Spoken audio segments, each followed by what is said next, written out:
ఈరోజు సాక్షాత్తు ఆ అమ్మాయి చాలా క్లియర్గా రిపోర్ట్లో చెప్పినటువంటి పరిస్థితి ఉంది. ఏదైతే పెళ్లికి ముందే 5 కోట్లు కట్నం కావాలి, 20,000 మందితో గ్రాండ్గా పెళ్లి చేయాలి, మంచి భోజనాలు పెట్టాలి, దాదాపు ఇన్ని కిలోలు బంగారం పెట్టాలి, అది కూడా పెళ్లి మాట్లాడుకునే వెళ్ళిన రోజే 10 రోజుల్లోనే పెళ్లి చేయాలని చెప్పేసి ఒక రూల్స్ పెట్టిన పరిస్థితి చూసాం. ఎందుకు అలాంటివి చేయాల్సి వచ్చింది? అదే రోజు వాళ్ళు ఇవన్నీ మాకు వర్కౌట్ అవ్వదు, ఎందుకు పెళ్లికి ముందే ఇన్ని రూల్స్ పెడుతున్నారని వాళ్ళు మాట్లాడితే, ఇదే జోగి రమేష్ కొడుకు అమ్మాయితో మాట్లాడి నేను బాగా చూసుకుంటాను, నేను బాగా నీతో ఉంటాను, తప్పకుండా మన ఇద్దరం పెళ్లి చేసుకుందామని చెప్పి మాయమాటలు చెప్పి చాలా ఘనంగా పెళ్లి చేసి ఇదే పెళ్లికి మాజీ ముఖ్యమంత్రి జగన్మోహన్ రెడ్డి కూడా వెళ్ళినటువంటి పరిస్థితి చూసాం. అబద్ధాలు చెప్పి ఏదైతే హిందూ మత సాంప్రదాయాల ప్రకారం పెళ్లిలో కానీ తర్వాత కానీ చక్కగా హిందూ దేవుళ్ళని ఇంట్లో పెట్టుకొని పూజించి పెళ్ళైన తర్వాత ఇంట్లో అడుగుపెట్టిన తర్వాత పూర్తిగా మతం మారాలి, క్రిస్టియానిటీలోకి రావాలి అని చెప్పేసి కోడల్ని భయపెట్టడం, బెదిరించటం, అదేమని అడిగితే చంపేస్తామని బెదిరించేటువంటి పరిస్థితి చూసాం. ఆ అమ్మాయి గదిలోకి వెళ్ళి దండం పెట్టుకొని అమ్మవారి సాక్షిగా అమ్మకి నేను పూజ చేసుకుంటానని చెప్పి పూజ చేసుకొని అగరవత్తులు వెలిగించుకుంటే కూడా అగరవత్తుల వల్ల ఇంట్లో శవాలు ఉన్న వాసన వస్తుందని చెప్పేసి ఆ అమ్మాయి యొక్క మనోభావాలని తను పూజించే దేవుడిని కూడా అపహాస్యం చేసి మాట్లాడినటువంటి పరిస్థితి ఆ రోజు జోగి రమేష్ ఫ్యామిలీ చేయడం జరిగింది. మరి ఇంత ఉదంతాలు జరుగుతున్నట్టు పరిస్థితుల్లో ఈరోజు పెద్ద మహిళల గురించి ఏదో ఈ జేసీబీ పార్టీ చెప్తా ఉంటుంది, అసలు మేమే పెద్దగా మహిళలకు సంక్షేమం చేశాము, జగనన్న మహిళల్ని చాలా బాగా చూస్తాడు, మహిళలంటే మాకు విపరీతమైనటువంటి గౌరవం, మహిళా పార్టీ మాదని చెప్తారు. ఇదేనా మహిళల సంక్షేమం అంటే మీరు చేసేది? మీ పార్టీ నాయకులు చేసే పరిస్థితి ఇదా?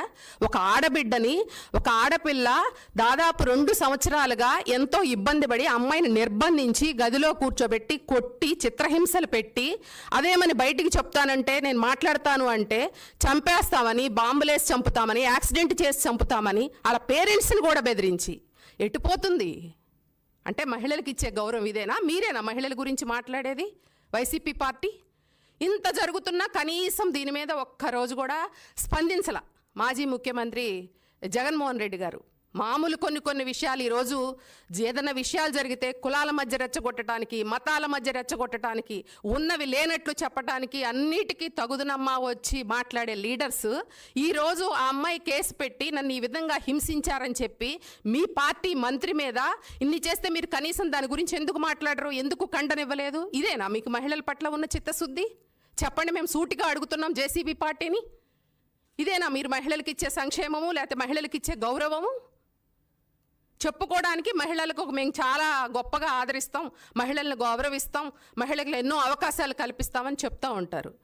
ఈరోజు ఆచరణలోకి వచ్చేసరికి ఇటువంటి ఉదంతాలు, కోట్ల రూపాయలు మద్యం కుంభకోణం ద్వారా చెయ్యని అరాచకాలు లేవు. ఇదే జోగి రమేష్ ఎంత దోచుకున్నాడనేది ఈ రాష్ట్ర ప్రజలందరికీ కూడా తెలుసు.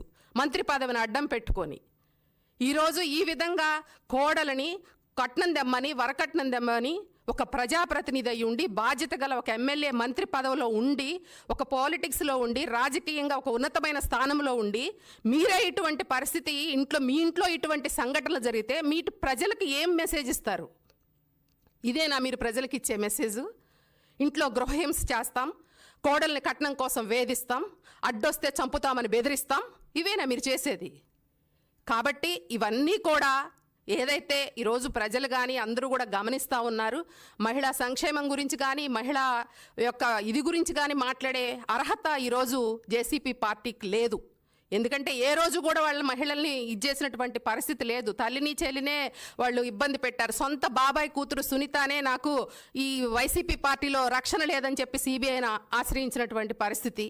ఇవన్నీ చూస్తే మీ పార్టీలో ఏ విధమైనటువంటి మహిళలకు గౌరవం ఉంది? పార్టీలో లేదు. పార్టీలో ఉన్న లీడర్స్ ఇంట్లో మహిళలకు కూడా రక్షణ లేనటువంటి పరిస్థితి ఉంది. దీనికి వెంటనే సమాధానం చెప్పాలి. దీనికి వైఎస్ఆర్సీపీ పార్టీ దీనికి సమాధానం చెప్పాలి. ఇది ఖచ్చితంగా తాడేపల్లి ప్యాలెస్ డైరెక్షన్లో జరిగింది కాబట్టి తప్పకుండా పోలీసులు దీనిపై సమగ్రమైన విచారణ చేసి ఏదైతే జోగి రమేష్ కానీ అతను 11 మంది మీద కేసు పెట్టారో వాళ్ళందరికీ కూడా సమగ్రమైన విచారణ చేసి వారికి శిక్షలు పడేలా చూడాలని తెలియజేసుకుంటూ సెలవు తీసుకుంటా ఉన్నాం.